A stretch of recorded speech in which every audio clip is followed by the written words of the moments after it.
that he's going to change the world. He's going to change the world. He's going to take a project to change the world, and he gave himself a year to change over the world. And a year passed, and nothing happened. Nothing happened. I said, what a failure. I mean, what happened over here? I said, you know what? I went too big, too global. I'm going to go on my country. I decided he's going to go on his country. And guess what?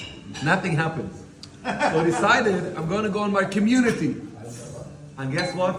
Nothing happened. I'm going to go on my family. And nothing happened. So you know what? I'm going to change myself. Exactly. And he changed himself. And immediately his family changed, his community changed, his country changed, everything will change. It's exactly like you said, you take a ride and people follow you. You do the right thing. If you do the right thing, you see people who follow you and think because whatever is right, whatever is amiti, people smell and go by it. Wow. That's changing a narrative, you see, because I'm saying that we don't get, people don't understand that the world is operating, the power is not the guns, power is the narrative. Guns are the power to create a narrative, but the narrative, the US has a narrative, they're allowed to use nuclear, no one is allowed to, only the US. Kill 100,000 people, walk into Iraq with a baloney argument that they have weapons of mass destruction, kill the whole place, and walk out without even a blemish. They're all good. That's the power of a narrative, because they're the tzaddikim. And that's where Israel is going wrong. They think the war is about guns, who could kill more people. The war is about creating a narrative. They're killing their narrative. Guns is not made to kill a narrative. Guns is made to create a narrative, and they're killing it. That's not the idea of a guns, but Chaim, it's not going to happen. The war is not going to go. Can't be. Chaim, Rabbi Yitzhak, you spoke earlier on about the Tanakh, and I'm Ish that I read a lot of Tanakh. I started reading in Saudi Arabia in 1981. Now, in the Tanakh, it's giving us a lot of indications that there are going to be some wars, and some very bad ones, and then the final one, Gog and Magog. So what's your opinion? My opinion, that Gog and Magog was the Second World War. It doesn't happen, Mashiach doesn't come the next minute. It happened already.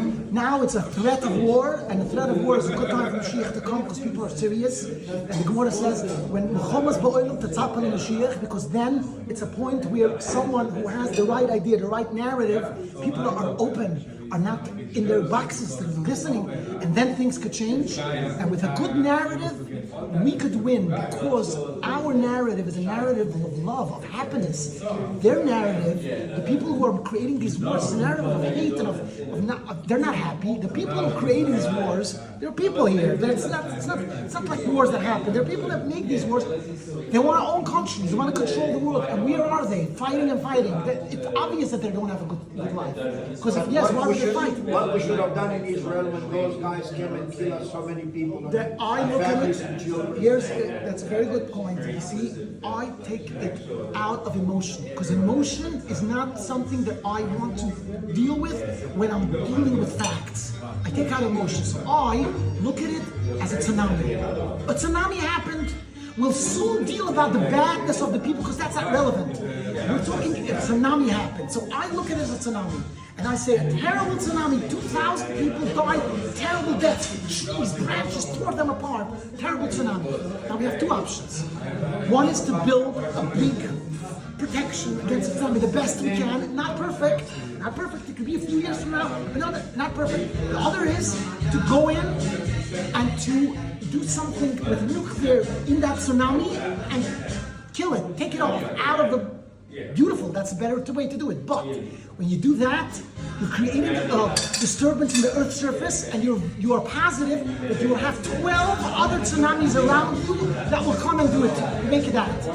So then the logic is you say, no, that's not an option. That's it. We have to be smart, not emotional. Killing them, you could kill that tsunami, but you are bringing 10 chas v'sholom other tsunamis. Be logical. I know, Don't but be what do we emotional. do right now with Iran? We have Iran. Iran is nothing. We're not talking about Iran. We're talking about Hamas. We built walls. We don't care about how, wow, they feel good. I don't care what they feel. That's not my issue. I want to live. But excuse me, like you're saying, the happy one guy gets saved. How many people died already from this silly war? Like, where are you getting? What's the plan? What's the point? It doesn't make sense. It's just silly people are running this place. Are running the whole thing. Anyways, L'chaim, Hashem, we no more because it doesn't make sense. Killing suicide, Chas v'shalom. Because we're killing the narrative. You know that there was a mob already in Russia in an airport, lynching someone, trying to kill people who came from Israel. This is before the stories are going to start to pile up.